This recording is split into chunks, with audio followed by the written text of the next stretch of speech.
Yes. Kaylee, in the last day, 96 people in Tulsa have contracted the coronavirus. Wondering about this rally coming up on Saturday.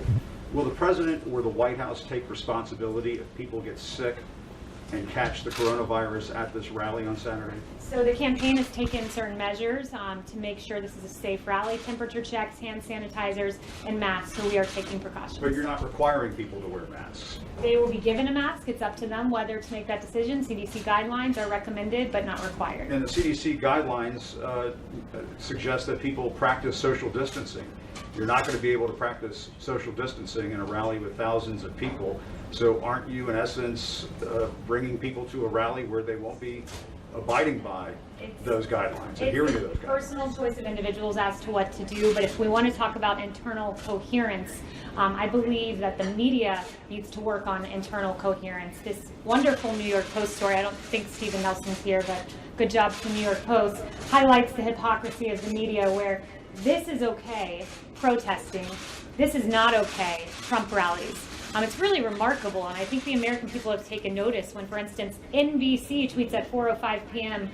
On June 14th, rally for Black trans lives draws packed crowd to Brooklyn Museum Plaza, seeming to be lauding the protests. And then less than an hour and a half later, they say President Trump plans to rally, but health experts are questioning that decision. CBS had a similar logically inconsistent. These are protesters protesting against injustice, against racism and police brutality. This is a rally, a political rally.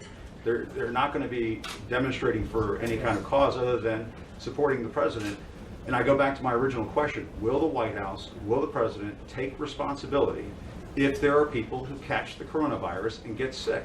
As you know, you've been to these rallies. Many of the people who go to the rallies, I've been to them too, are elderly, probably have pre-existing conditions that might put them at risk for serious complications if they catch this virus. So first, let me know, you've been to rallies, these Trump rallies.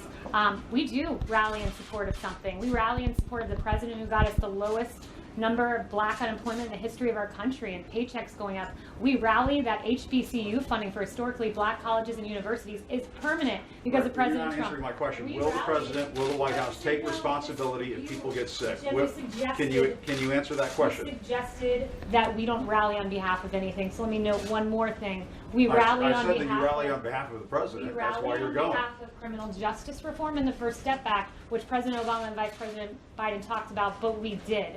And I would note this, if we want to talk about the efficacy of what we're doing, 1,300 health experts signed a letter about the protest saying, we do not condemn these gatherings, we support them as vital. So you have the health experts on one side saying this, and then all of a sudden Trump rally. You're dancing around the question. You're holding up a newspaper headline. That's very nice. Work on your internal cohesion and get back to me, Jim.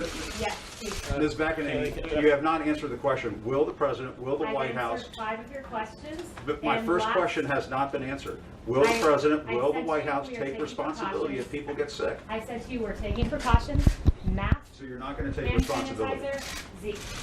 Kaylee, so for attendees at this rally, the campaign is requiring them to sign a waiver to waive them of liability, acknowledging that there's an assumed risk with going to that rally.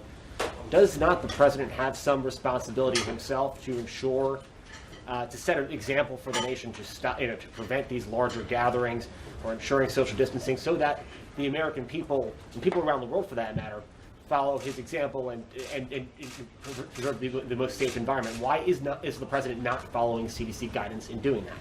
We are doing temperature checks, hand sanitizers, masks. When you come to the rally, as if any event, you assume a personal risk. That is just what you do. When you go to a baseball game, you assume a risk.